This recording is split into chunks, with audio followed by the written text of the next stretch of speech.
হাজারকে একজন আমার মাইয়ের মতো মাইয়া হয় না। এই মেয়ে স্কুল সারা মারি ফেলাইছে, স্কুল সারা মারি ফেলাইছে। আমি অফিসের কাজের জন্য আমি শেষ হয়ে যাই, অফিসে এমন কাজ আইছে রাত 10:30টার মতো শুক্র শনি আমি অফিস করছি, সকাল 8টায় গেছি, রাত 10:30টায় আমি আসছি।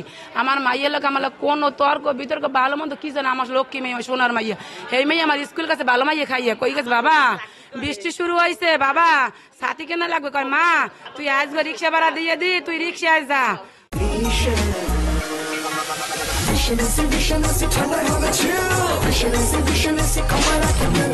তুই রিক্সায় যা মা, কালকে তোরে সাথী কিনে দিমু মা।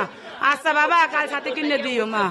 ওমা ওমা ওমা মাইয়া আমার পরের মতো মাইয়া, কয় কি তোমার কোলে মা নাই না, আপনারা কইছেন না, সেই মেয়ে আমার কালো হয়ে গেছে। সেই জন্য এই হাসপাতালে ডাক্তার দেখাই নিছি, 3-4 হাজার টাকার ওষুধ দিয়েছে আর ফ্যান ক্রিম টিরিম দিয়েছে, ইয়ে মাখলে মাইয়া সন্দেহ হয়ে যাইবে, কোনো সন্দেহ নাই। আমার লক্ষ্মী সোনা মাইয়া, হাজারকে একজন আমার মাইয়ের মতো মাইয়া হয় না। এই মেয়ে স্কুল সারা মারি ফেলেছে। কেন স্যাররা কি বলছে বা বান্ধবীরা কি বলছে, কি হয়েছে আমি কিচ্ছু জানি না। কি আমরা টিচার্স রুমে বসে আমাদের টিফিন পিরিয়ড চলতেছে, ঠিক 10টা 10:30টার পরে 10:30টার দিকে। এই সময় কিছু শিক্ষার্থীরা এসে বললো যে নতুন ভবনে ওরা সে কানাফুসপুরে স্যার আমাদের একটা মেয়ে ঝুলে আছে। এটা শোনার পরে শিক্ষার্থীরা দৌড়ে চলে গেলো, আমরা টিচার এবং ম্যাডামেরা আমরা দৌড়ে চলে গেলাম।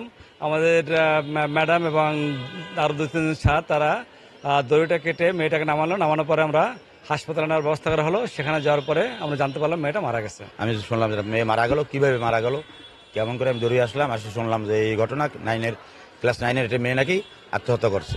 আমার প্রশ্ন এখানে যে আমরা তো গার্জিয়ান, তারা মেয়েদেরকে দিয়ে স্কুলে ভালো পড়াশোনার জন্য, এটা গার্লস স্কুল জালুকারির ভিতরে শ্রেষ্ঠ স্কুল এটাই, হ্যাঁ গভর্নমেন্ট গার্লস স্কুল।